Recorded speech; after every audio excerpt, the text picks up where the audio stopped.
This is lecture number 40 of the course ME 314 Fluid Mechanics 2, and first lecture of this week. We have already done external flow and drag and lift. We will deal this today for an aerofoil, and we will look into the drag and lift for an aerofoil. First, we will look at what is an aerofoil or airfoil, whatever we called, different airfoil types, and the nomenclature associated with them, airfoil, and some of the terminologies related with aircraft. And then we will look into the aerofoil from the point of view of the potential flow theory, which is an inviscid flow theory, and then we will look into the expression for calculating the minimum flight velocity by balancing the lift with the weight. Okay, let's start. So if you look at this aircraft, the wing of an aircraft, and if you take the section of the wing of an aircraft,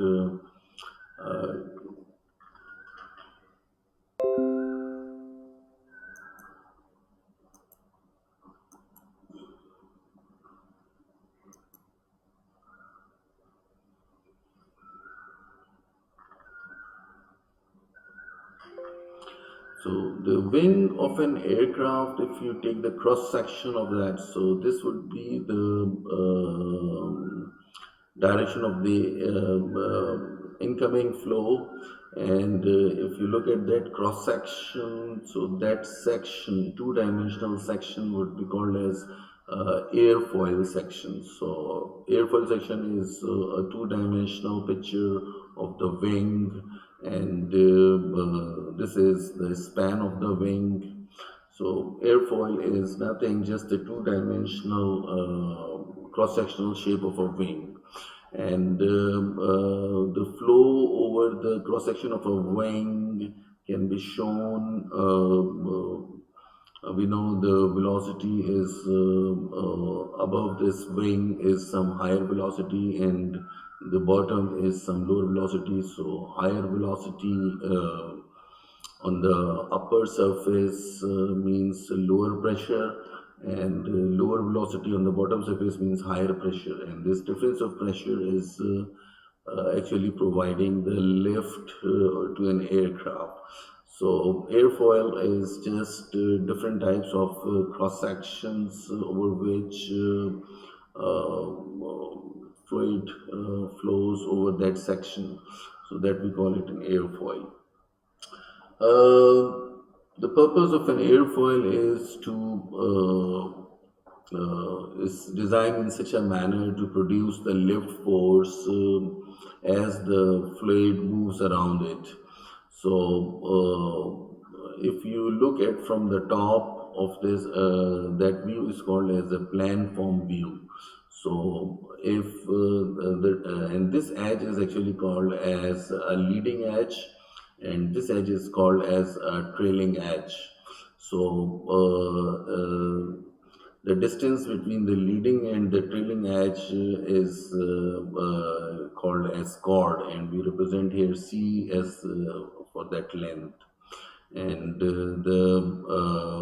this is called the span of the wing. We are representing by letter B.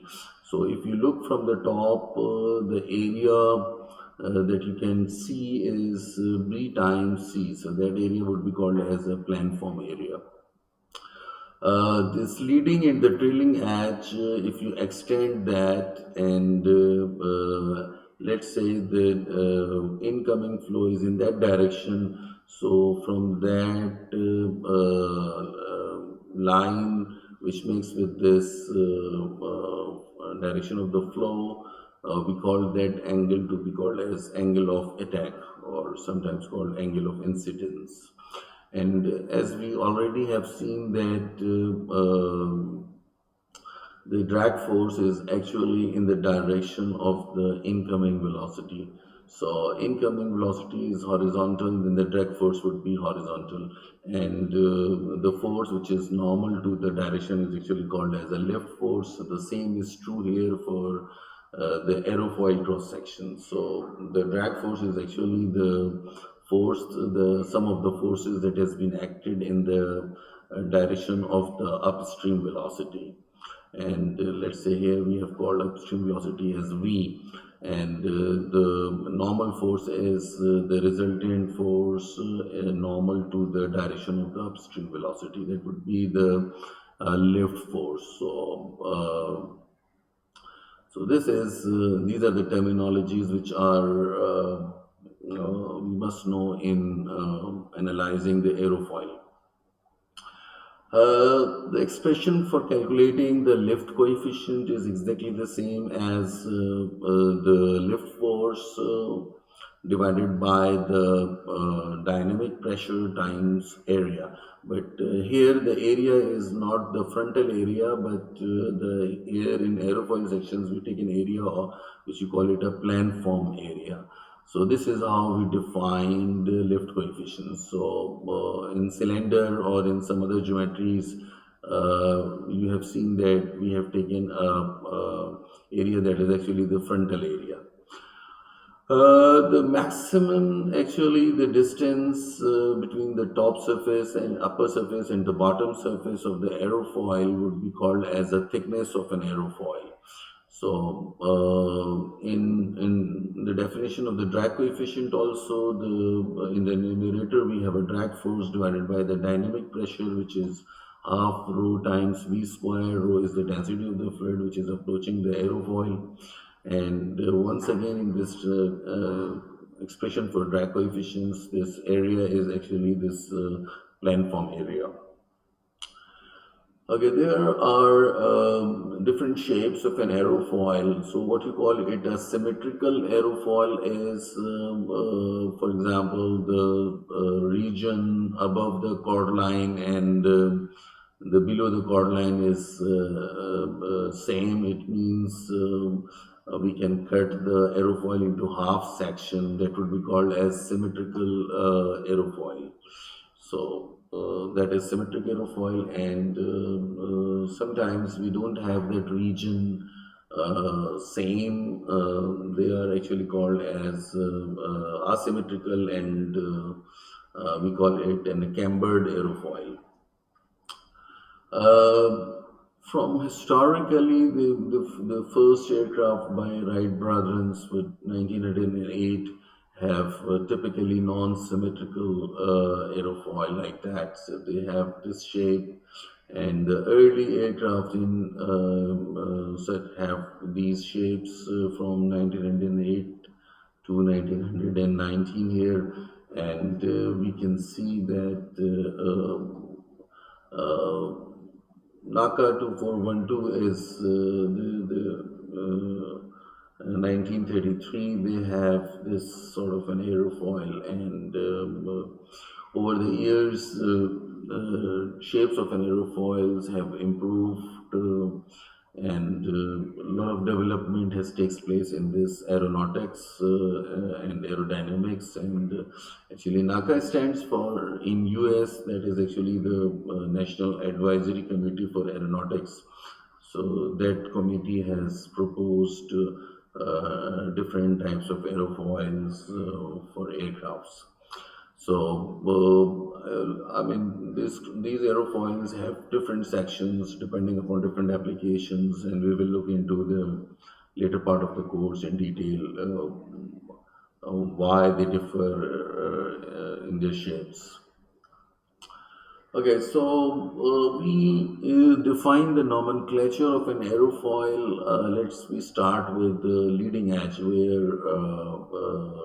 and this is a trailing edge, and if you see the streamlines are passing over the surface, and the shape of that surface is actually called as, on the top of the surface is actually called as upper camber, and the line which is joining the leading edge and the trailing edge is actually called as chord.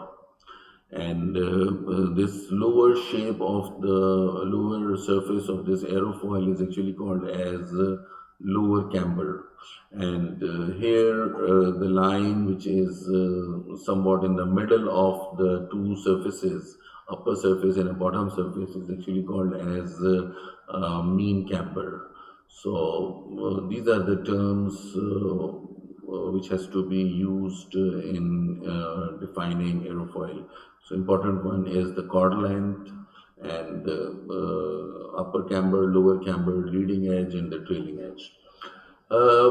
As we know that the fluid that has been approaching to an aerofoil, it makes an angle with this the line which is extended from the leading edge to the trailing edge. That angle is called as an angle of attack, and we are using a symbol alpha to represent the angle of attack.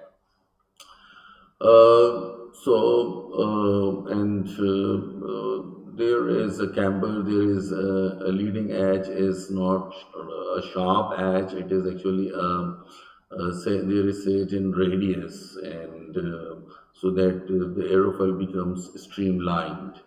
And so this mean camber line is approximately the half of the distance. For example, the thickness is divided into two parts, and the line which divides the thickness into two parts would be called as a mean camber line. And the chord line is simple. The line joining the leading and the trailing edge is actually called as chord line, and its length is called chord length. As we see from the geometry point of view, so let's say we take a symmetric aerofoil. So the chord length is actually dividing the section into two parts. And if you look the aircraft from the front view, so let's say that that would be the tip of an wing, and that is actually the root which is connected to the body of the aircraft, and the angle which makes with the horizontal is actually called wings are not horizontal, they make certain angle. That angle is called as dihedral angle. If we view this cross-sectional view, so that would be actually the side view of the aircraft. So this would be the front view of an aircraft, and this would be the aerofoil section can be thought of as the side view of an aircraft. So where you can get the thickness, and you have a mean camber line, and it has upper camber and lower camber. So airfoil is a side view, and dihedral angle can be worked out from a front view. If you see the wing from the top, so let's say this is a leading edge, this is a trailing edge. So this leading edge corresponds to that place, that would be the leading edge. So this top view is actually called as a planform view. So it is, if you view the wing from the top, that would be the leading edge, that would be the trailing edge. And the distance between the leading and the trailing edge is actually called as chord length. And the whole span of the wing is actually called a span. And if we have to calculate the platform area, then we have to multiply by this S multiplied by C would be the area of this wing area from the top. We define a term here called aspect ratio. An aspect ratio is actually the square of the span divided by the wing area. So if we have the rectangle, if we look at from the top, then the square of the span would be S square, and area would be S times C. So one of the S is cancels out, then the aspect ratio comes out to be the ratio of span over the chord length. So that would be that would be called as an aspect ratio. we see symmetrical and cambered airfoil. We have seen that, and so symmetrical is just the thickness is such that this line is actually dividing the aerofoil into two sections. And a non-symmetrical would be where there is no symmetry and this is highly asymmetrical, sometimes partially non-symmetric, but this we call it a non-symmetrical aerofoil. And obviously it is a cambered aerofoil as well, because if you draw the mean line, that would be dividing this region into two parts. But this would be called as asymmetrical or non-symmetrical aerofoil. Okay, the terminologies, some of the terminologies which could be useful from airfoil design point of view. So this thing is actually the body of the aircraft. The whole thing is like a cylinder, is actually called as fuselage. So this fuselage is actually the whole body of an aircraft which carry the passenger as well as all the payload is in that. And then you have wings. Wings is having an aerofoil cross section, and that wing is responsible for generating the lift. And on that wing there is an attached engines which is actually responsible for providing the propulsive power or thrust which traverse the aircraft against the drag. And if we see the wing, we have that some of the things like changing in order to change the magnitude of the lift, that is actually called a slat. And there's some spoilers which can change the lift as well as the drag and the roll of the aircraft. And aileron are there which controls the roll of an aircraft. We already have seen there are three directions of the forces, drag and lift and side force, and there are associated moments about. So this part is actually called as vertical stabilizer, and there is a rudder attached which controls the yaw movement. And then there is a two horizontal stabilizers, and that actually control the pitch. So that is something, an up and down motion can be controlled by this horizontal stabilizer. These are the things and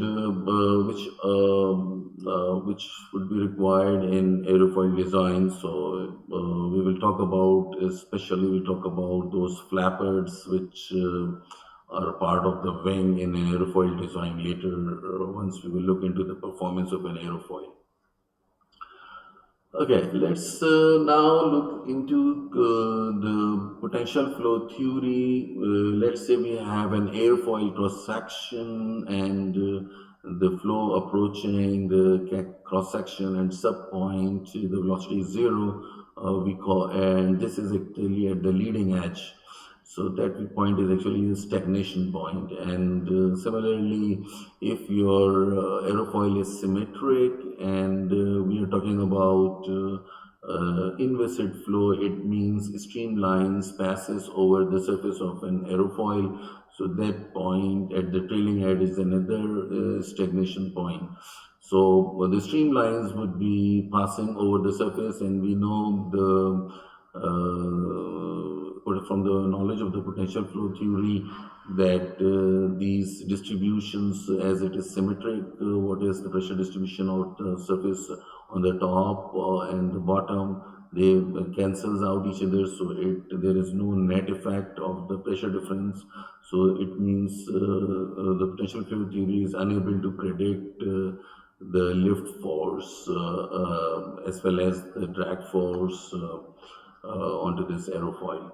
So, but what we see is if you have a non-symmetrical aerofoil, from the potential flow theory, which is actually unable to predict the lift force from the equation point of view. But what we see here is from the no, for a non-symmetrical aerofoil, the one of the stagnation point is at the leading edge, but the stagnation point at the trailing edge is not at the trailing edge, but it is something at the upper surface. So this is some sort of anomaly exists because for this streamline which is at the passing through the bottom surface has to go there, and then in order to have that stagnation point, it has such a velocity, then it should go to the upward surface and then stops and then flows. So this thing is something which is physically not possible. So for this asymmetrical or non-symmetrical aerofoil, the potential flow theory is not making sense that the streamlines would be passing over the surface of an aerofoil. Okay, what we do for this thing, this phenomena, when we observed this, the streamlines are not realistic. So what actually people have done, they have hypothesized that if they add circulation, some amount of circulation in the potential flow theory, so they will be able to move that stagnation point to the trailing edge. And let's see how this happens. So without any circulation of considering without any circulation around the closed section that is in aerofoil, the stagnation point is on the top of the surface, not at the trailing edge. But once we add some amount of circulation, and circulation is represented by gamma here, which you know that actually the line integral of the tangential component of the velocity. So if we add that circulation, then we will be able to have the stagnation point at the leading edge as well as the stagnation point at the trailing edge. So the streamlines would becomes more realistic, so that it goes from the top surface as well as from the bottom surface. So we can work out what will be the magnitude of that circulation, so that this anomaly which is present in the potential flow theory can be resolved.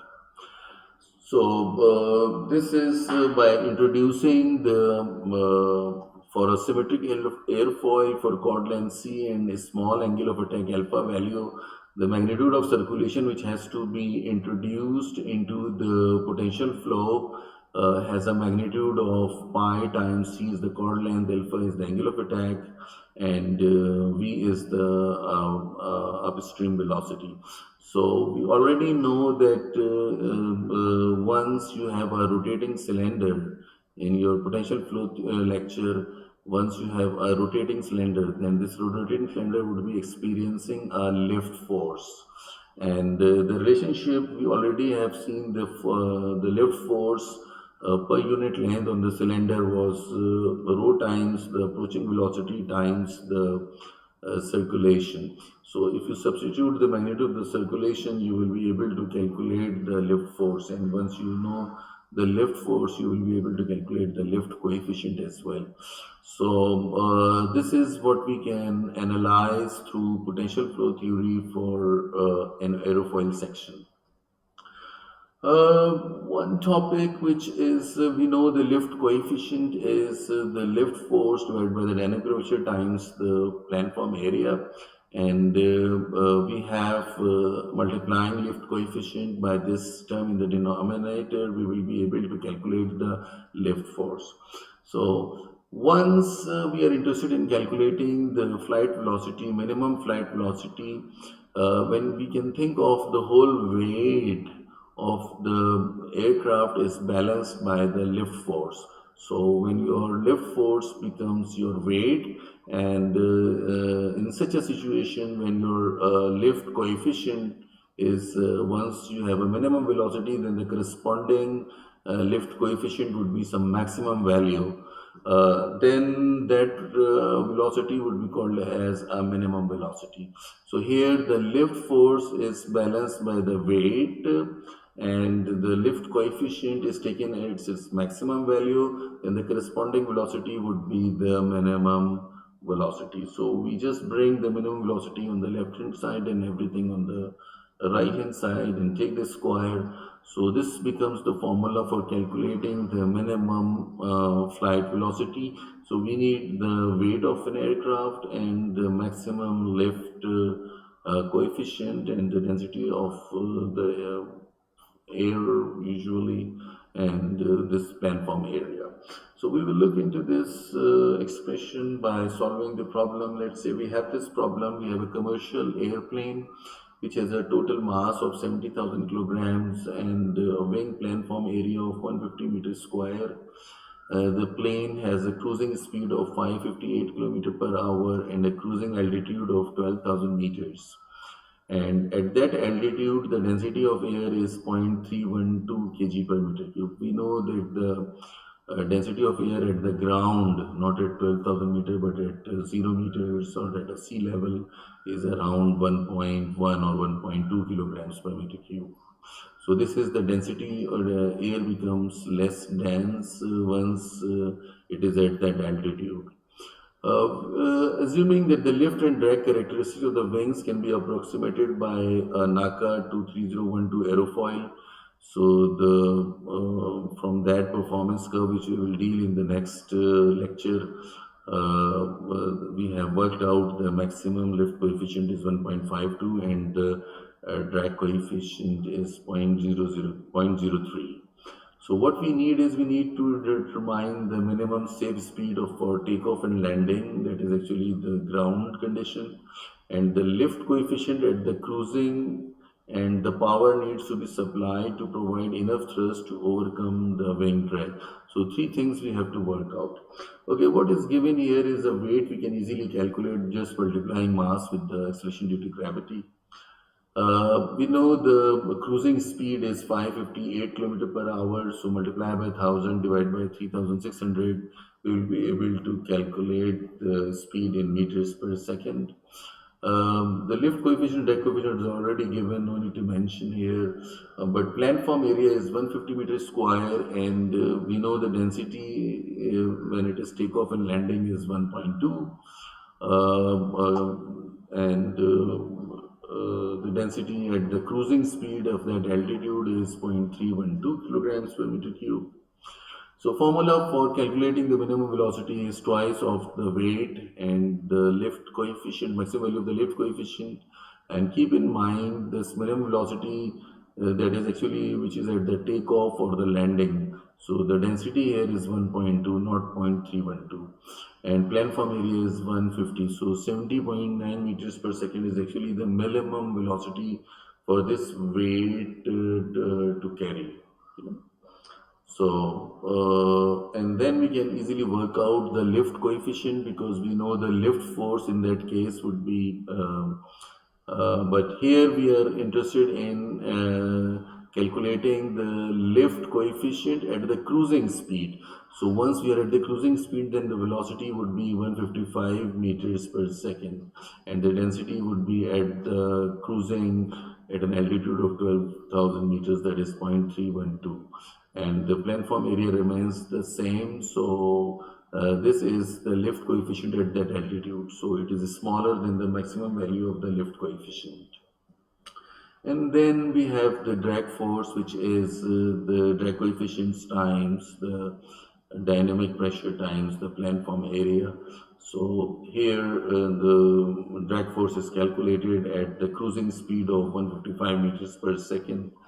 So I have divided by 1000 to put in kilonewtons. So the drag force comes out to be 16.9 kilonewton.